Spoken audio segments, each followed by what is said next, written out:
Alright people, welcome back to this series about the cyber kill chain. In the last video we covered reconnaissance, and now in this video we are going to cover, let me jump on slide 2, we are going to cover the next step, it's weaponization. So let me copy real quick that slide, and there we go, like this. Like this. Okay, so I had some, and here then we have to, this is just a date, we have to create a nice picture first, like this. There we go. And then let's brainstorm again. What do we want to answer from weaponization? So first of all, we want some examples of what it is. That's important. So weaponization is a very generic term. When I first heard it, I was not sure what it is. So here the picture looks like a virus. Back in the day I thought it looks like a landmine, or no, these water mines. So it looked strange to me, but obviously if I look at this today, it becomes clear they want to show a virus here. And what Lockheed Martin tells you here is coupling exploit with backdoor into deliverable payload. So we have a lot of words here. What is a payload? What is an exploit? Let's try to understand some of this terminology. And what we do as usual, I go to Google and I try to find some good sources on how weaponization looks like. And here, but first now we have examples here. Okay, then let's just build a quick list that we can later on follow. So then the importance of hash values. So you might be familiar with hash values. You might be not, we will figure this out in a moment. Then, so we have examples, we have importance of hash values. Then again, how to protect against it. And yeah, I think this is pretty much it. I think weaponization, I don't expect this to be a 2-hour long video as the last time, simply because reconnaissance is there a lot of anecdotes you can tell from what you see in your real life, but when it comes to weaponization there are not so many anecdotes. First of all, I have never weaponized anything as far as I remember. Let me think. Have I weaponized anything in the past? Well, we used to play with mimikatz. Mimikatz, I think that's how it's. We will cover mimikatz just because it comes to my mind now. Yes, and I would like to talk about Stuxnet, because it might be the most famous exploit and example for weaponization that is out there, and it has been executed by the best professionals in the field. Yes, but this is what we are trying to do. November 17th, so the last video we recorded just yesterday. It is 11 p.m. right now. For some reason, instead of going to sleep, I thought to myself, hey, might as well record another video. So it's good, it appears to be fun then. But yeah, so let's go on the next page here, and we want to just find some examples, and I will use these bubbles from the last time. So we want to see examples of weaponization. I think the W, you gotta write it in a small way. And then I need to copy the source tag here. It's this one. Yeah, there we have the smokers from last time. That's good too. And then I will just I have something from Sentinel-1. So I will try to find as good sources as I can, but sometimes you gotta stick with these sources. Sentinel-1 is alright. It's a provider of I think it's a SIM solution or something like Sentinel-1. It's comparable with CrowdStrike. Yeah, it's an endpoint protection solution. And what they do here, they cover the kill chain and they tell you what weaponization is, at least in a very, let's say, brief way. But let's read this and let's mark again down some of the aspects that we find interesting here. Um, let's see, cyber weapons and kill chain tools will be used. Okay, wait a minute, we gotta grab some of that stuff. So I think it's not about criticizing anybody, but we need to make sure that we don't just take a word for granted that we read. So I for myself, I don't know what a kill chain tool even is. So let's see. But okay, they say cyber weapons and kill chain tools will be used to attack and penetrate the target's network. Yes, these tools can range from, and this is good, malware. Let's mark that down. Malware, ransomware, strains, payloads, and other malicious variants. Okay, so I mark down the stuff that I would like to research because it is malware strains. Okay, got it. So it's not just strains, they say ransomware strains. Okay, that might be just one way to call it, but ransomware I know, of course. Payloads they have, okay. Malicious variants. So this is a very generic way of approaching this topic. That's one way to do it. Okay, let's create another page here. See what else we can find. So this was Sentinel-1. Then we have Cybersecurity Exchange by EC Council.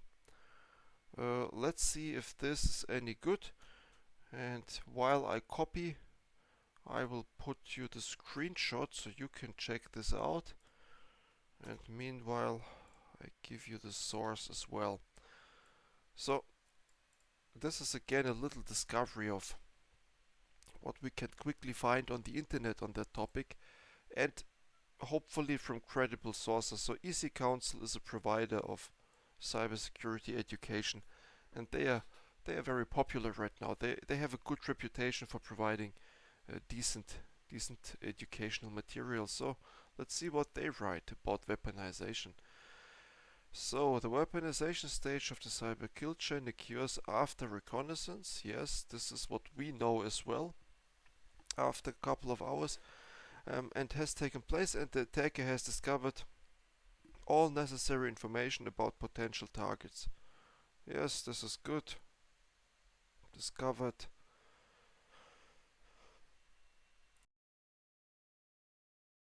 Oh, sorry, I had to cough.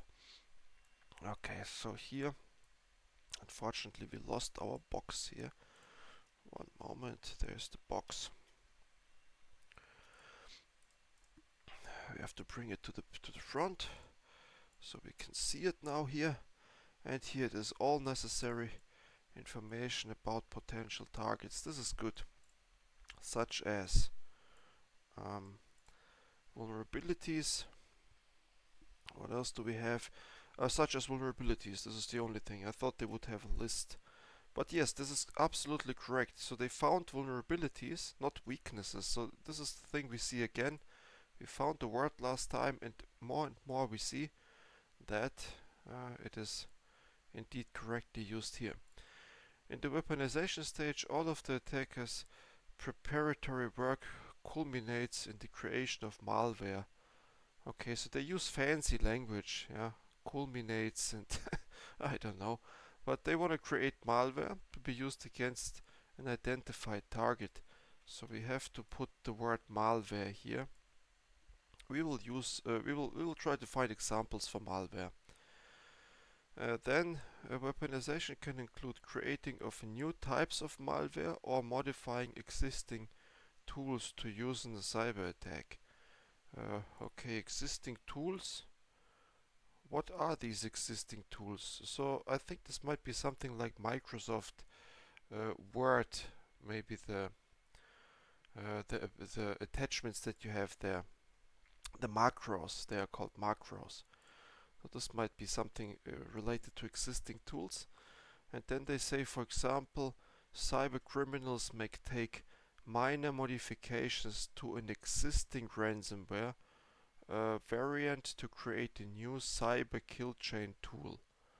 Okay, so they think cyber kill chain tool, did we see that here? Kill chain tools appears to be a commonly used terminology. I didn't know it. I learned it now. Okay, we know that multiple sources use it. So we talk about kill chain tools for about everything what is used. We have seen Nmap in our last video. Here we go. We have seen Nmap, and this appears to be a kill chain tool then, according to this text that we see. So this is fine. Oh, sorry, I had the cough again. Okay, so new cyber kill chain tool. So we got that. This is from EC Council, and then there's a website. It's called Commvault, and we will just read a lot of that and see if we can see similarities, if we can see something that catches our eye that is interesting. So here, let's make another screenshot. This time we are jumping straight to the sources, and these three I found before I started the video because I knew I would like to go to the Google and find something, and I think that's also one way to do it. You didn't miss a whole lot except waiting. But this is now Commvault. Also, they have solution. This is just a solution provider for cybersecurity as well. What do they write? So in the weaponization stage, the attacker creates a weaponized payload or exploit that will be used to gain access to the target. That will be used to gain access to the target. Well, here be careful. It's not just gaining access. Yes, this is one of many ways, but sometimes you don't want to gain access, you want to destroy something. Or sometimes you just want to encrypt something when it comes to ransomware. So that will be used. They limit the options too much here. They just name one of the potential attack vectors. But that's okay, it's not wrong. I just want to point out that they limit it too much. Then a payload is a piece of code. Oh, I like that they describe payload too. The others didn't do it. So it's a piece of code that is delivered to the target and can include malware or other malicious software. That's absolutely right. There's nothing to say about it. The attacker may use this stage to test the payload. The attacker may use this stage to test the payload to ensure it is functional before proceeding to the delivery stage. Yeah, they might test the payload in the victim environment, but they usually will test it at home. Okay, so they say may use this stage, and that's exactly so. They may do anything. Okay, that's the thing. So the attacker may do everything and nothing. So for some reason my mouse today on this mouse pad is not doing a precise work. That's okay. Okay, so we have here another example, which is, I think this is all good. I cannot disagree much with it, so it's fine. And the last source that I would like to share with you is Huntress. It's another website that Let's see. Yes, the shortcut works too. This is great. So here they have a little bit more information. It is let's see what they have. Uh, I like this website. It is an entire website just about weaponization. And of course you could read this yourself. Of course you could find this, but our goal here is to provide you an easy access to that stuff, and that's what we do. Let's read it ourselves. And there's more on this website here, and it appeals to hackers. It has a nice logo. It is white on black. So let's see if we can mark something. Oh, we can't. We have to bring it to the front. Yeah, it appears to be working. Let's see what they write. At its core, weaponization is when cybercriminals take what they've learned about the target's weaknesses. Okay. I don't know. And turn that information to working attack. You know, it's. I try not to bother myself about single words every time. If I continue to read weaknesses 1,000 times, I might have to learn that it might be a vocabulary that is important. Um, this step comes after reconnaissance, where attackers get the details like exposed vulnerabilities, employee email addresses, we got that. So here they describe reconnaissance, weak security settings. Once they got data, they create custom malware, phishing payloads, or trojanized files to exploit. This is alike. So here, custom malware and these things. So Trojan horse. That's also something that is interesting. So that's a file that looks normal, but it contains malicious stuff. A few real-world examples. Weaponized PDFs. That's good. Malicious PDFs are embedded in phishing emails, exploiting unpatched software vulnerabilities. That's great. I like that. So the word unpatched here is the key. Uh, we had we will cover how to protect, and not being patched is one way of not being protected. Evasive ransomware. Attackers tweak ransomware to bypass security tools like endpoint protection. Yes, evasion. So how to bypass ransomware, or how to evasive. This, I just like the word evasive here. And let's go here to the top and just ask ourselves how to bypass EDR slash antivirus. How to bypass that stuff. We will look at this.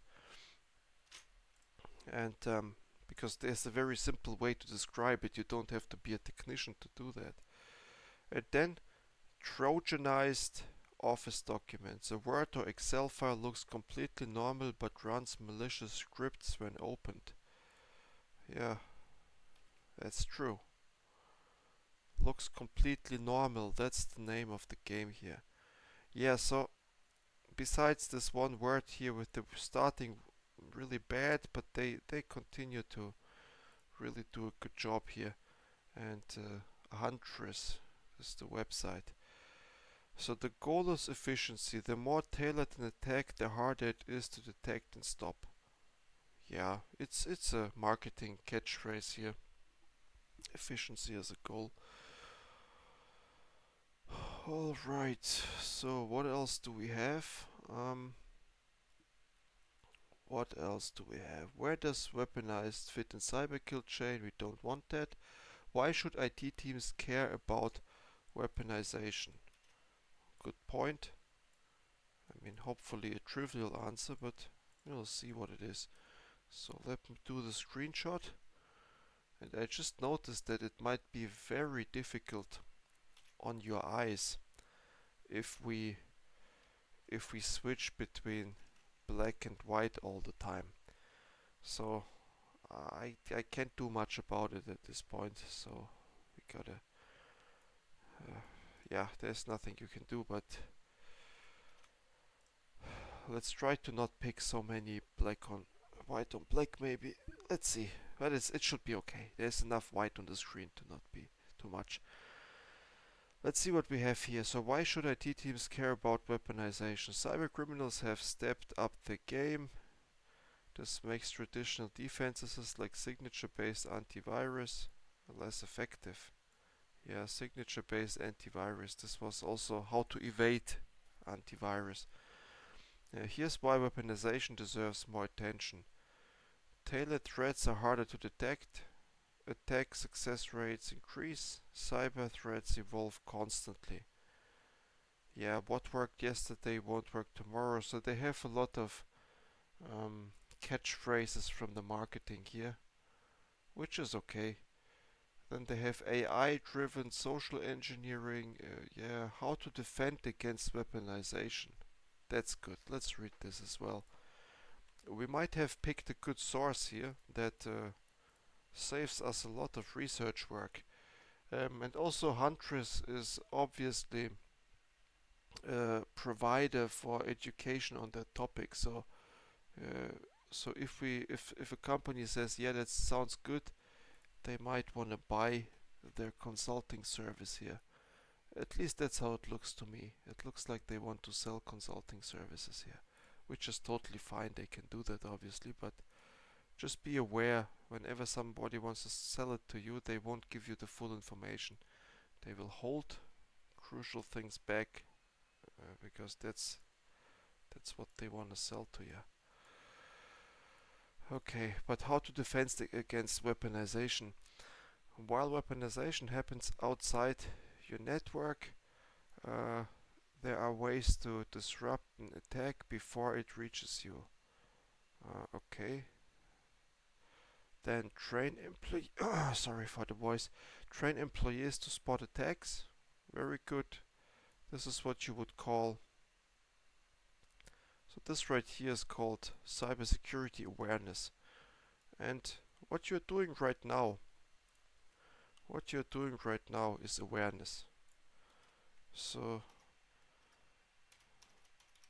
awareness trainings for employees are the key here. Okay, so trainings for employees are the key here. Yes, so that's what you can tell also to your co-workers. You can tell them that if they want to be really secure against cybersecurity threats, they might want to educate themselves. A video like this is education, but this video here is for the dedicated people who are a little more interested than the average employee, I would say. So for the average employee, you have other materials out there. So be aware that this is a thing. So we put this bubble a little bit here. We put this here. Yes, then strengthen email security. Since many attacks start with email using AI-driven filters. Yeah, so using AI-driven filters. So be aware, it does not have to be AI-driven. Okay, it can be human-driven filters. So you can sit down and just hard code certain rules that are for sure suspicious. So they want to ride the AI wave here. Just be aware it can be both. You don't need AI filters. You need just filters in general. That's what it is. Attachment scanning, yes, of course. So certain restrictive companies, they forbid attachments. It's as simple as that. You're not allowed to use them.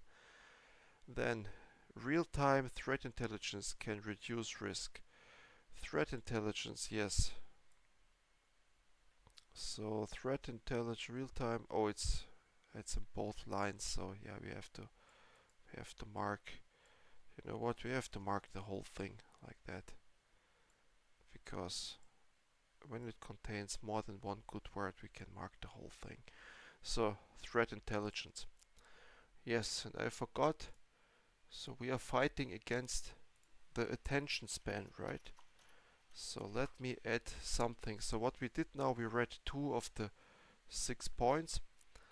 So we now for sure need uh, we need our attention span to be taken care of, otherwise we will go to TikTok now, and I don't want you guys to move to TikTok, so here's your TikTok. Okay, so let's move to point 3 now, with the fresh energy.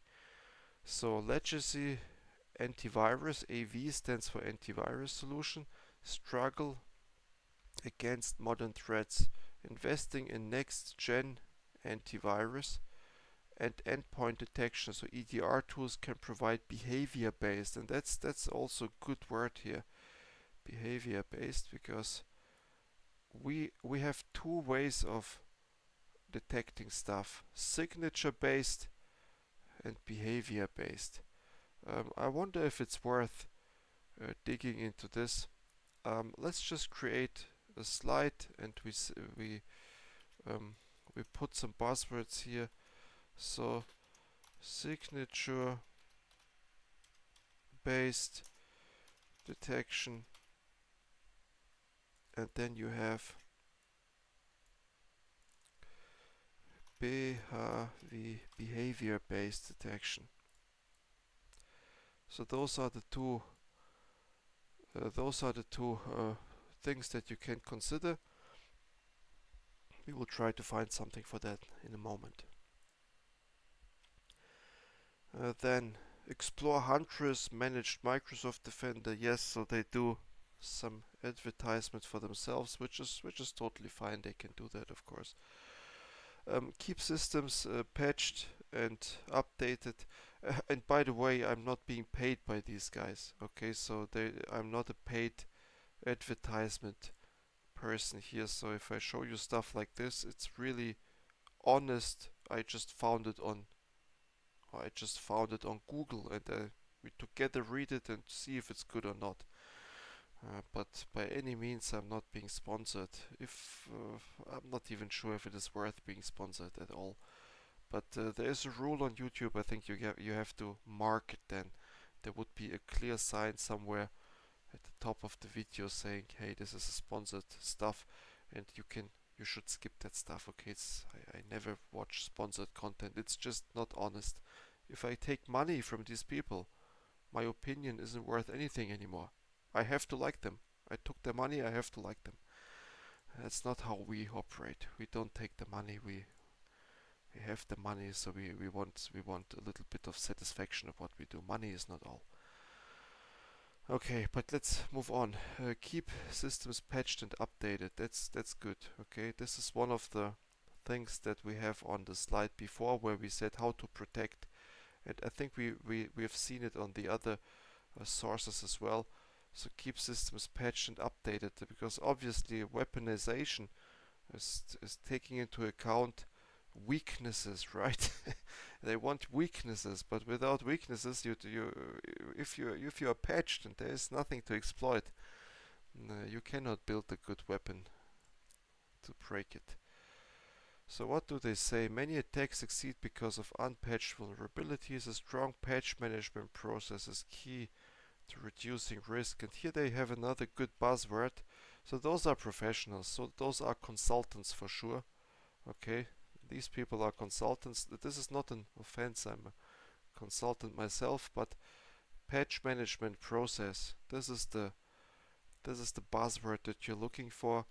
Whenever we talk about optimizing company security posture, we talk about processes.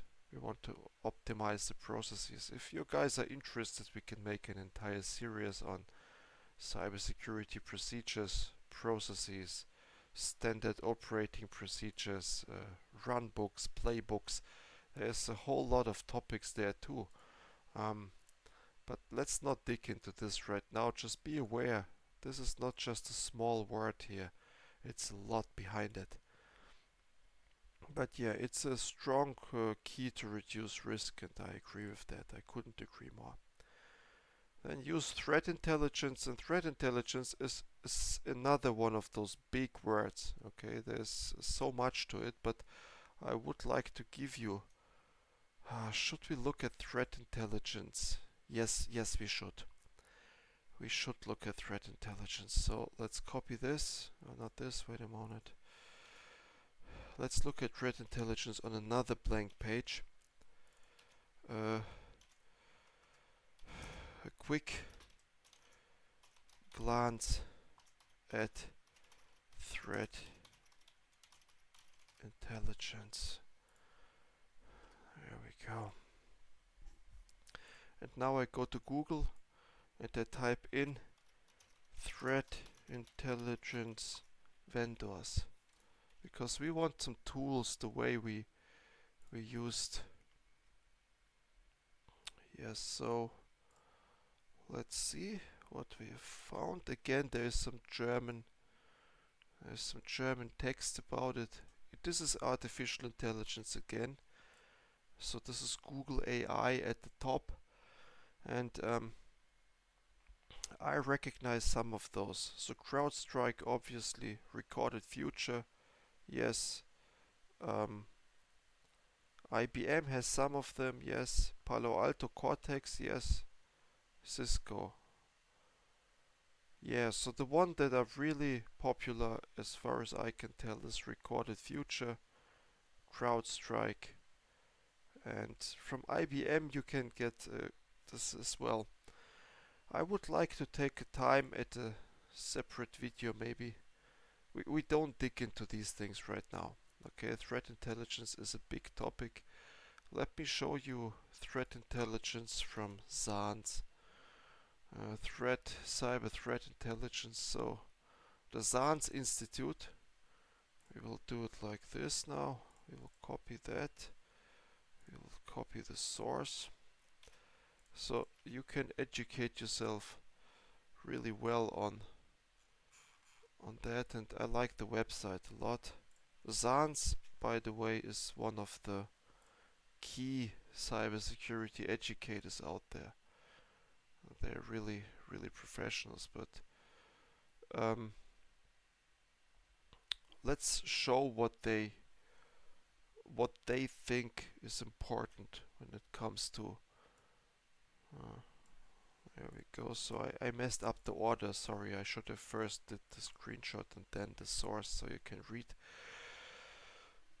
But look, here, this is a course. It's called SANS, and I think it says here. So I copy that too because it's here. This is the name of the course. They sell it for a proud price, I would say. It's quite costly. So these courses, 1 week costs you like around 8,000, I think. We can look it up on the website. They have a very transparent pricing, which is good. But yeah, this is quite expensive, but it's worth the price. So if you want to educate yourself seriously with the certification in the end, this is it. Let's see what they think about threat intelligence. And I have here intelligence. So develop advanced analysis skills. This is okay. Master intelligence requirement gathering. So threat modeling. Okay. Understand threat intelligence. So they have tactical, operational, strategic. Here, this is interesting. This is very interesting. So in the military, they switched these around. So you will always encounter in your cyber job these 3 levels of thinking about. Want to give bigger nudge, dismiss. So tactical, operational, and strategic, these are the 3 levels that you always see. And strategic is the high level way of thinking about it. So the chief officers, they are on a strategy level. And then you have a fine level, and depending on where you read, either operational is your lowest level, usually it is, usually operational is your lowest level, and tactical, that's in between. But the military people, and obviously these ones right here, they come from the military, it is switched around. Tactical, there is the finest granularity of thinking, operational is in the middle, and strategic is also for the military guys at the top level. But that's confusing, so just be aware that these things can switch around depending on the context where you are. Threat intelligence is very heavy on inspired by the military. There's a lot of cybersecurity, so tactical is the lowest level. Don't get confused by that. I learned that just uh, 3 or 4 years ago. I got so confused. People were talking about tactical, and I was like, people, what are you talking about? It's operational. And I started to argue with them, and we didn't understand each other. They didn't understand my point, arguing that operational is the finest granularity, because those were people from the military. Well, not directly, but they. Oh, sorry, I have to sneeze. All right. So those were people somehow associated to the military. So we didn't understand each other, and both thought they were right. But I educated myself later on, and I found out, oh well, this was just a misunderstanding. We both were right. We just had a different scope in mind. So that's something that just got to my memory when I saw it. What else do you have? Generate actionable threat intelligence for threat detection and response. Yeah, become proficient. Yeah, understand. Okay, understand, leverage analytic models. There we go. That's interesting. So the cyber kill chain is part of threat intelligence. And that's also good to see that what we have been learning here, and we will continue, is part of threat intelligence. So after completing that video series and after learning that a little bit, you can say that you have an idea of threat intelligence in terms of the cyber kill chain. That's one valuable knowledge that you can bring to the job. Um, it's difficult to talk to people who believe they have a clue about cybersecurity. They claim they know a lot, and they have never seen a kill chain. That's pathetic. Again, don't be that guy. There are other models. The diamond model, I don't like it. Okay, the diamond model, I looked at it multiple times. I don't feel it. Sometimes you see a concept and you just don't feel it, and that's okay. You don't have to love everything what the industry gives you. You can live without the diamond model. I cannot remember even one project where I used that. I passively have seen it somewhere, but whatever. You don't have to use all models, especially not the ones you don't like. You might not like the kill chain. In that case, you wouldn't be here, of course, but this is the third video already on that topic. If you don't like it, you switch off after the first one. So I like the kill chain a lot. Don't like this one. Mitra attack, we will cover that too. Mitra attack is very, very important. And it is related to the kill chain. Okay, so just be aware that it has an importance here. Okay, so we managed to go through half of this now, and for some reason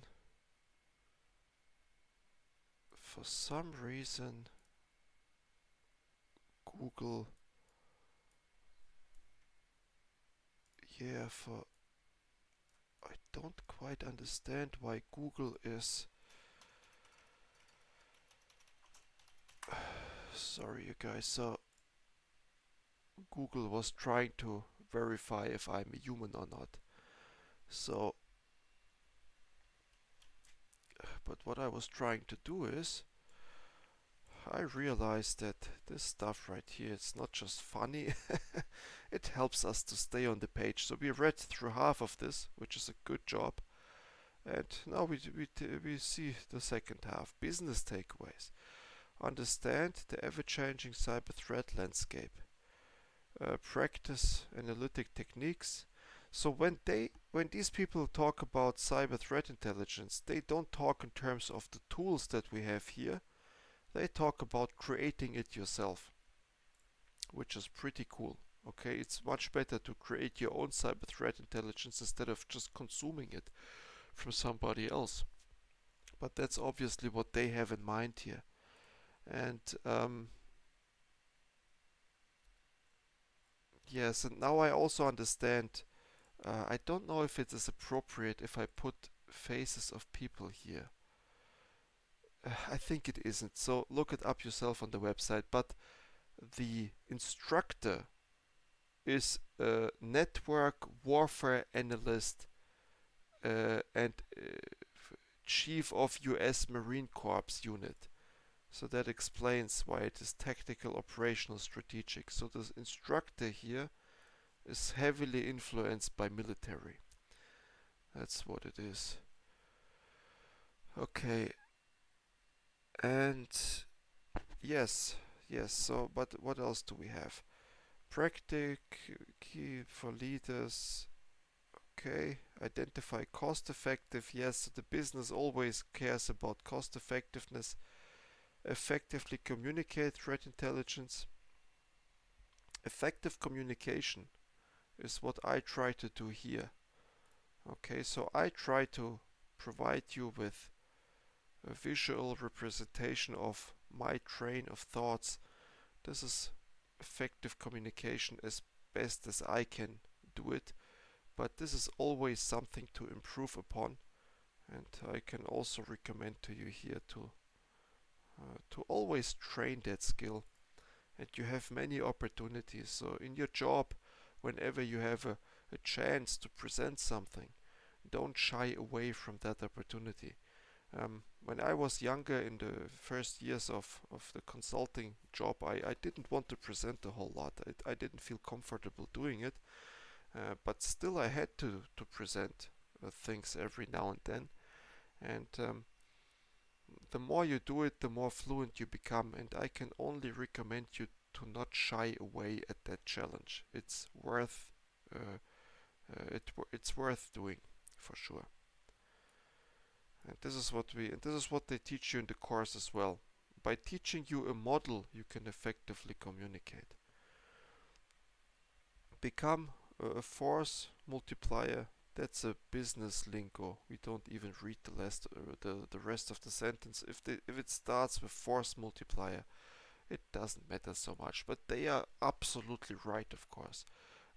You talk to people in the chief C-suite, they call it, so the chief executive officer people, or the chief, not executive, but the chief whatever officer, financial officer, information officer, CISO, information security, CSO, chief security officer. So these people, they like the force multiplier lingo. They like that. Um, yeah, I just scrolling through the Sans page and see if I can find something, but it's okay. So this is one of the courses that I wanted to show you, and now we go back on page 37. So threat intelligence, this was an important aspect that we covered because you will use that as well. Threat intelligence is a senior role for sure, so as a junior you won't be involved much into that. You will provide something, but the more senior you become and the more concepts you learn, the more you can participate in the threat intelligence working groups. They are very elite, okay, they are very sophisticated. And then test incident response plans. Okay, we're not going to go into this, but incident response is obviously important as well. Yeah, great. So I think we went through the first overview of uh, what is uh, what is weaponization. I think we got a good understanding of what it is now, and I would like to go back a little bit on the first page now and see what did we cover already and what do we have to cover. And let's work a little bit with more colors, so not like this. Where is this color? Yes, so let's mark this green. Okay, we covered that. Then I wanted to talk to you about the importance of hash values. And let's do that in the context of what we created here. Signature-based detection, behavior-based detection. And this is, how can I say, so first of all, let's find ourselves a good a picture of hash values. Hash values. And again, Google wants me to. That's very interesting today. Google wants me to verify that I'm a human. It never did that. It never did that. Yeah, you know why? Because I'm using a lot of Google searches right now, and I'm doing that at the middle of the night. So it's 0:30 right now, so it's almost 1 a.m. in the morning, and that's why Google thinks it's very suspicious. But yeah, I would like to show you first of all what is the importance of hash functions. And this is here a picture of Google. Let's put it here. So when it comes to, and we put this here, we put this here. So a signature is always based on so-called hash functions. And the hash function is, to be specific, a cryptographic hash function. So it's a mathematical concept. And what it simply does is it takes an input, whatever it is, a bit sequence, it can be ASCII text as here, and it transforms it into a sequence of hexadecimal. So this is between 0 and it ends with F. It's a hex digits is called. Digest. So as you can see, the length of the output is always similar, but the length of the input is different. And the interesting part is, if you even change the slightest bit in the input, the output changes completely. It's unpredictable. How can we use that? So you use a piece of software. Let me use again. Unfortunately, my Google search has just slowed down. Yeah, because they appear to not like the usage of. But that's okay. So you can use software, and I will just use this picture right here. It's pretty okay. It has a lot. So you use software and turn that into, here we have a nice arrow, and you turn that into one of those hash values right here. You turn that like this. Okay, and we can also spin this around, which is pretty cool. Okay, so then we don't need this. So you do the same thing here, and this helps you to identify if the software has a backdoor or not. Okay, so if somebody is messing with your, for example, you're downloading Mozilla Firefox, and how do you make sure? And let's write that down as well too. Oh, this is not what I want. So let's write this down. What is this? Yeah, it's a bookmark. So how to make sure that the software.exe has not been tampered with? That's our question. Okay.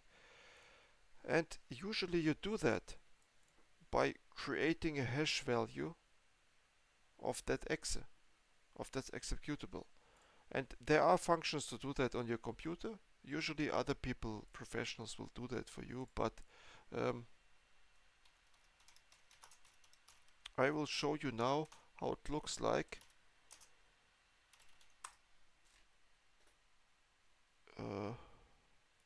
Download. I just want to download Mozilla Firefox now, And I want to show you on their website um, if they give you the current hash or not. And it appears like they don't.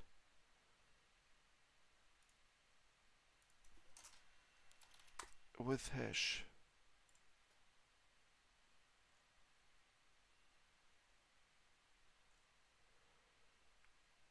Okay. Well, they don't. Unfortunately, they don't give you. Well, they do. They do. So sorry for looking for so long, but you have it here. So, and this site becomes convoluted. So what we do now is we do it like this. And here we delete everything. Oh, it's faster like this. So we need this behavior based. So as you can see, there is a download link for Mozilla Firefox in the version 3.6.13, and they show you where what the hash values are. So SHA-1 or MD5, those are hash sums. Let's look at the SHA-1 in ASCII. I just downloaded it. Can I open it? It doesn't look like I can. Notepad maybe, just once. Yes, and this is how the content looks like. So I just opened up a notepad and this is how it looks. So that you just get an idea, how does the hash value look like in the real world. And it's the hash value here, it's this one. And it says what version it is, and then whenever you download Mozilla Firefox, it's a PGP signature. I just realized it doesn't. Wait. I don't like it. What is this?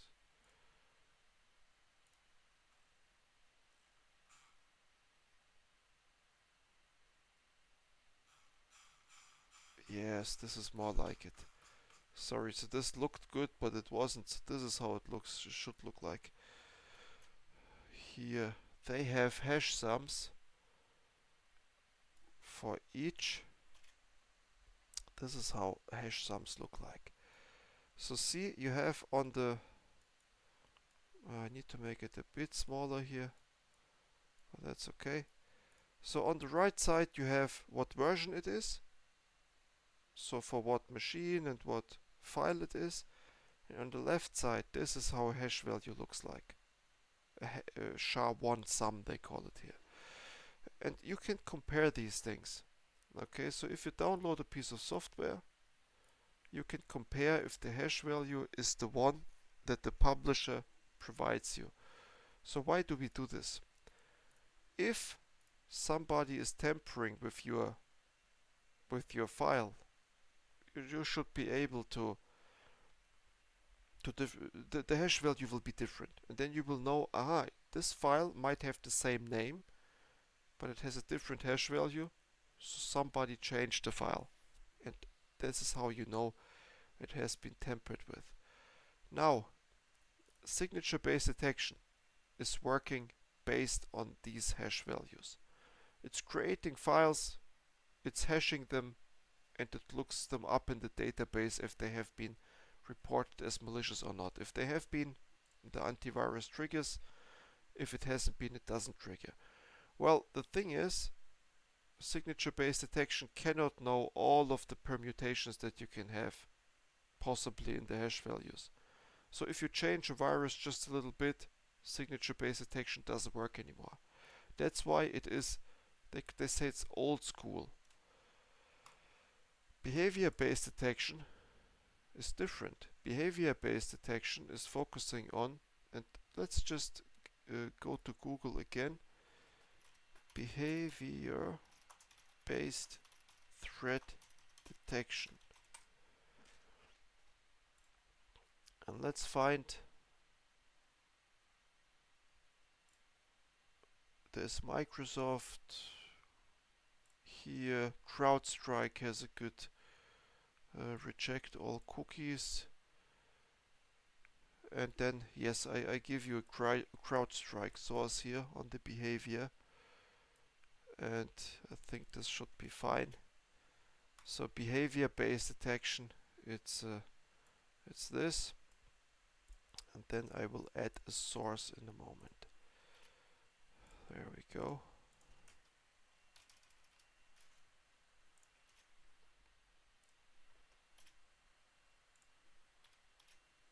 Okay, there we go. So let's read what they say here first, and then we make our own thoughts about it. So involves studying the tendencies and activity patterns of organizations' users. So, okay, what does that mean? Where's the yellow box? There we go. Okay, so tendencies of users. Okay, now let's just put some thoughts into that. So for example, you might a user logs in the middle of the night, and then oh, why does it not write?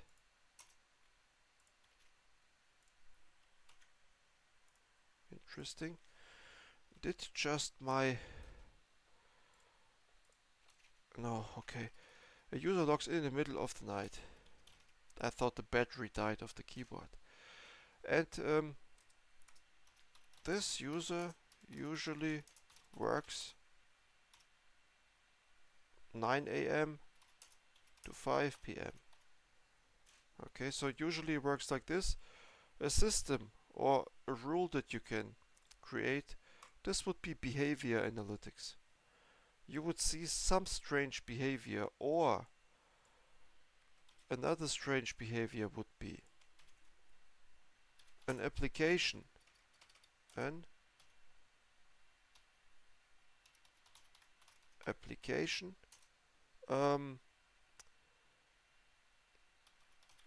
tries to access data that it should not do, not that it should not access. So for example, you open up an Excel file from an email attachment, and that Excel file is initiating some network connections. That's interesting. So this is all behavior analytics, and this is the newest trend of detecting threats, and it's much more likely to detect modern threats with behavior based detection methods than with the signatures here. So this stuff right here, we gotta just write down. That's old school stuff. That's what I want to point out here.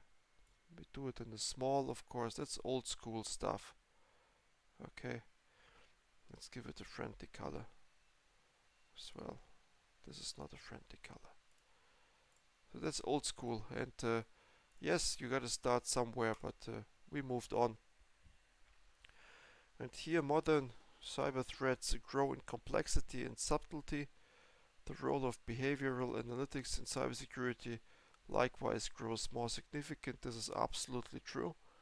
And then traditional measures, yes, in this post we expose. So they have a threat hunting report. So I want to link. Oh wait, I want to link that too, and just show you. CrowdStrike is a threat intelligence vendor, right?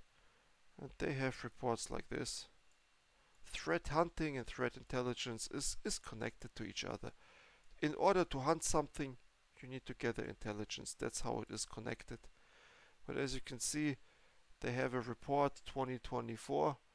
I don't know if you can download that free of charge. Sometimes you can. You just give them you give them your email address, and they send you the report.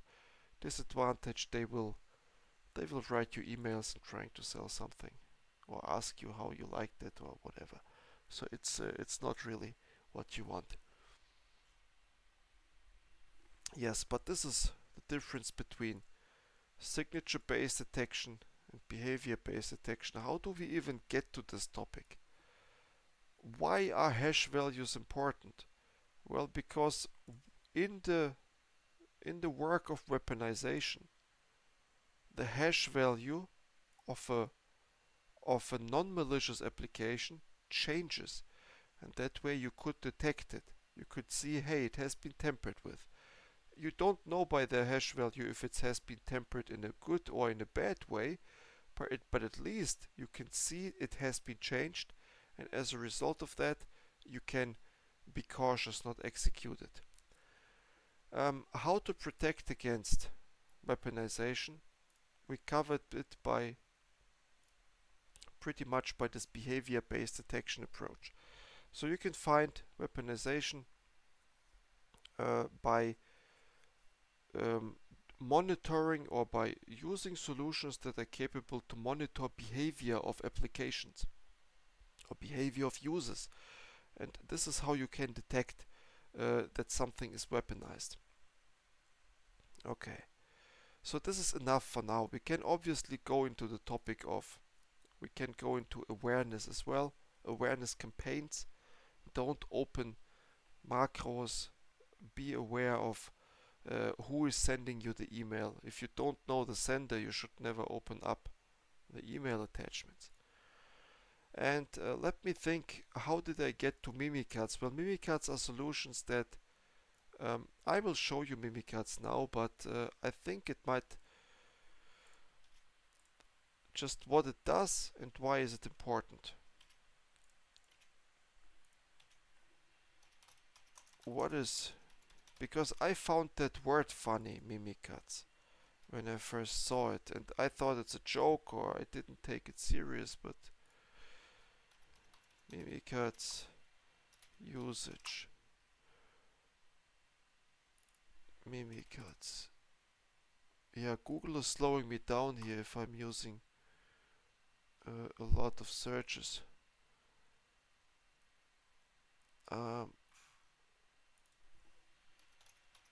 It never did that in the past. Okay. Hack tool Mimikatz. There we go.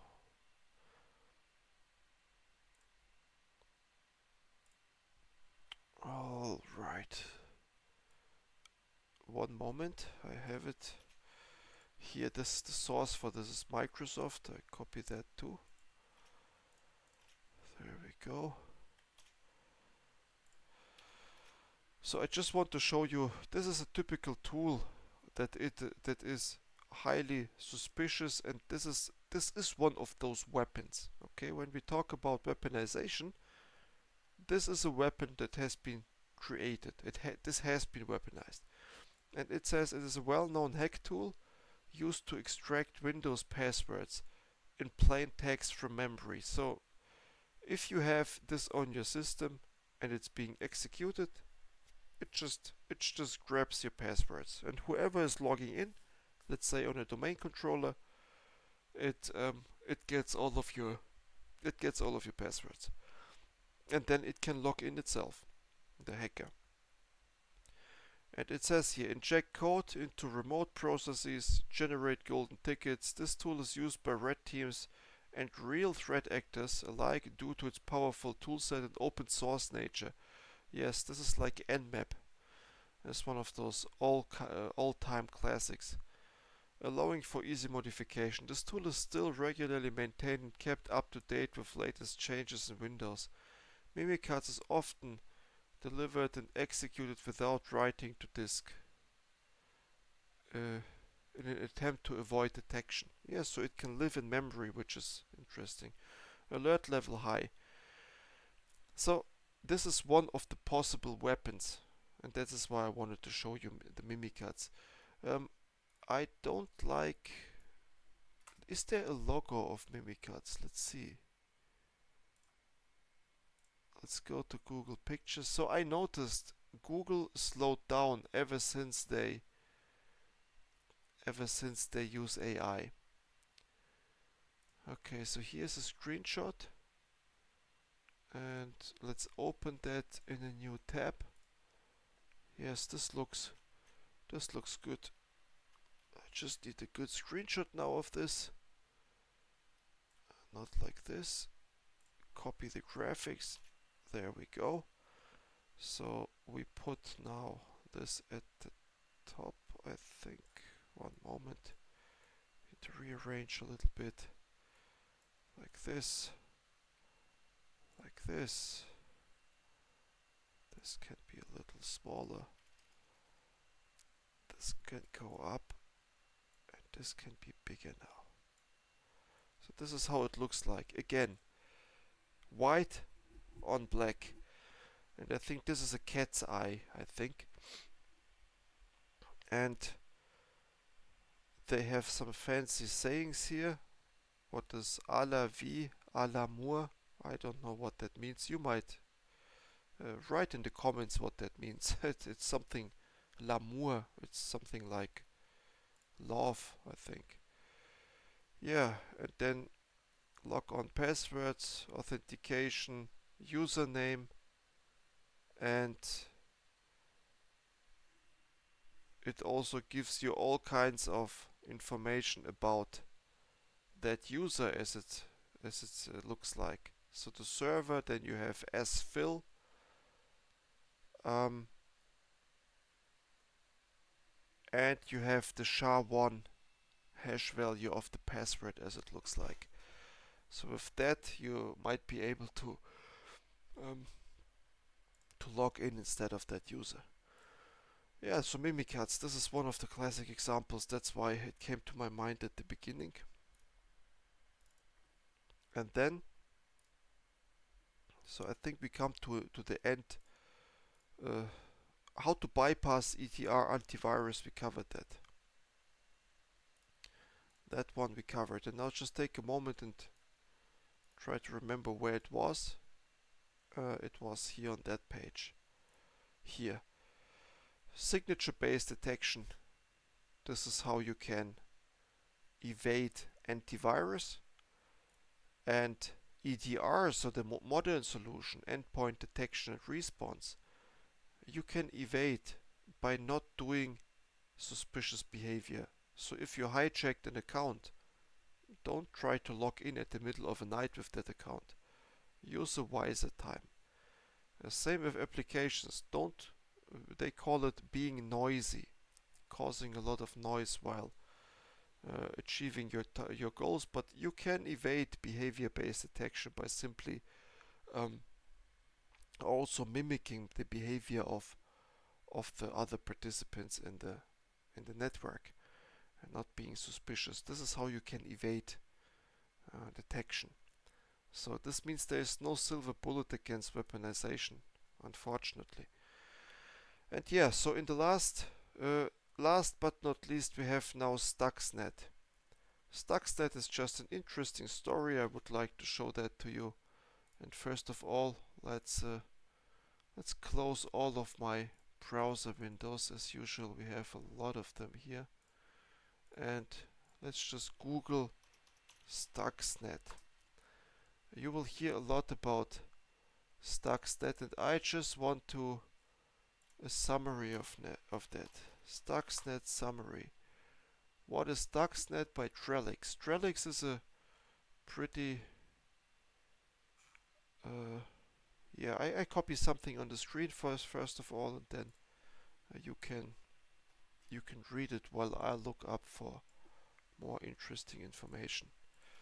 Here, Stuxnet. There we go. Then we need this. So Stuxnet is a good example of weaponization. That's why we look at it here. So here, feel free to read while I look a little more for more stuff.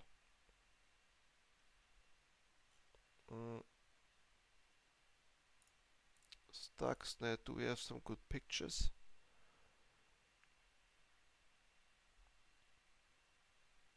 Yes, we have. But it's a small picture. I need a bigger one. I need a bigger one. That's a good picture here. That's a very good picture. Okay, so Stuxnet is here. We put this now at... Wait, we put this at the bottom. Whoop. We put this at the top like that. This can stay here. And this we need to enlarge a little bit. So this is what we have here. So what is Stuxnet? It is called a computer worm. So what happened? There was an agency. So as you can see, the creator, it is a question mark, so nobody ever committed to that, but people these days are convinced it has been the US and Israel. And they have, Israel is very strong at when it comes to hacking, when it comes to cybersecurity in general, and US as well. It is a so-called virus, and they used a USB stick that they dropped at the facility in Iran. So this is a Iranian enrichment plant for uranium, and people were bothered because this could allow the country Iran to create nuclear weapons, and they call it PLCs. So it's a centrifuge for plutonium. And centrifuge, yeah, this is how it says. So the official story was that they wanted nuclear power plants, but the hidden story was that they wanted to create nuclear weapons. That's the story. Who knows if it's true or not? But what did the US do? They dropped the USB stick and they weaponized the USB stick, and this is where this word comes in. That's why it's important. A regular USB stick is not a weapon. It's a tool to store data. But what they did is they, in a very smart way, they manipulated the USB stick. They put files on it, the virus on it, that spreads the moment you connect it to your computer. And I don't know how to do that. People say, nobody knows how to do it, by the way. People these days, they say it's the most sophisticated cybersecurity attack that ever took place, because you just have to drop the USB stick and everything else is executed automatically. You don't need command and control, you don't need anything. It's just a thing. Once it's connected to the computer, and if the computer isn't the right network, it spreads, it finds its target, and it destroys it. Well, what was the point? How did it destroy the PLCs and the centrifuge? Well, these things have a cooling system, because plutonium and in nuclear power plants there's a lot of heat. That's how electricity is generated, but you need cooling systems for that. Well, the cooling systems were somehow connected to the network, to the computer network. The whole goal of this USB stick and the virus was to find the cooling system and deactivate it, and it achieved that goal.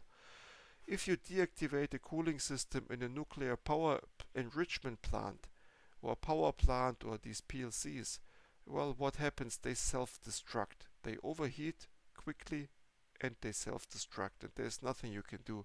The employees there, they couldn't stop it. So, goal accomplished.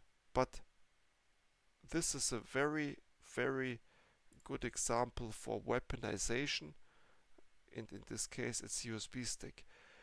But now let's read what do they write here. The computer worm, right? So they call it a worm. So there are many types of viruses. A worm is something that spreads on its own. That's what you gotta know. A worm is like it does not need any further commands to do its job.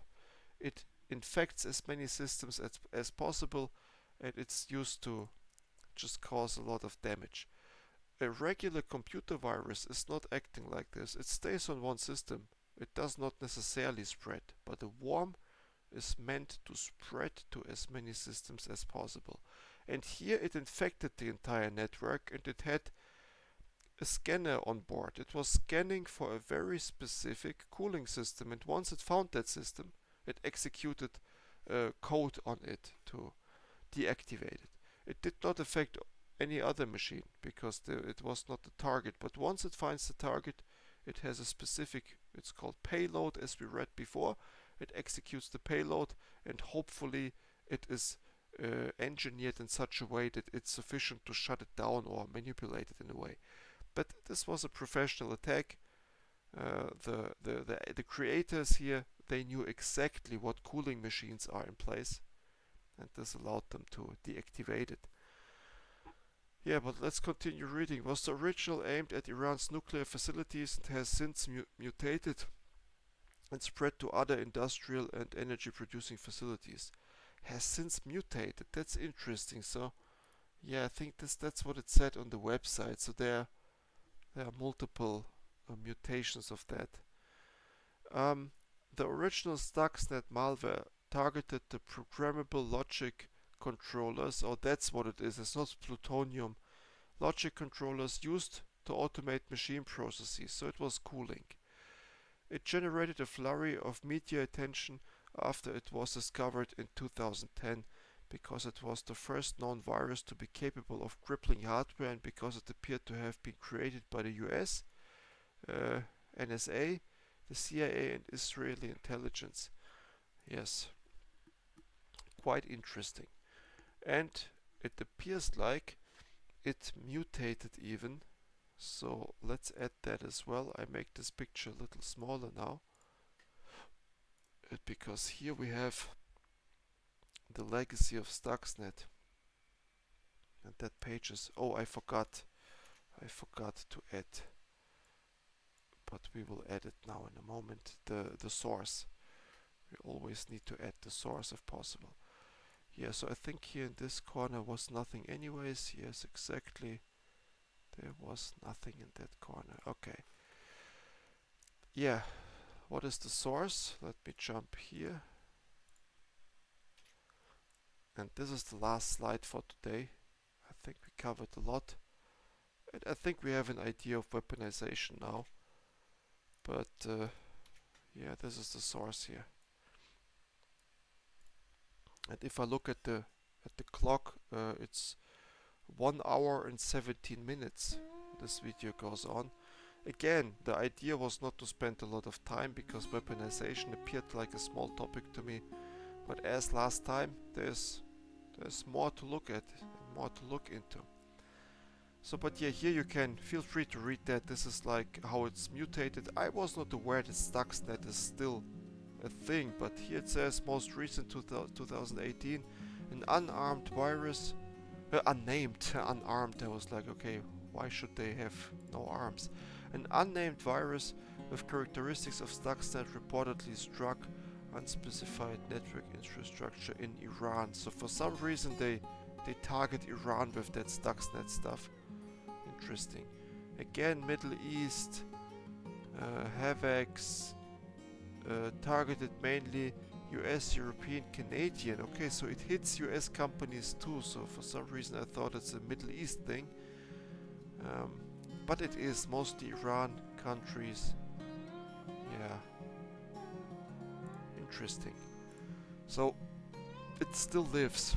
And they say it's just what we know. It was reported. But there's so much stuff out there that is not being reported and we don't know about that. And yeah, so I hope this was a good illustrative example on how to weaponize things. Yeah, so I think we have come to the end of weaponization. It was a nice educational journey for me as well. I like to every now and then take a time and look into these things. To be completely frank, I would have not looked into this in that depth again for no reason, because creating this video, this is a reason to look into this stuff again. It's time well spent.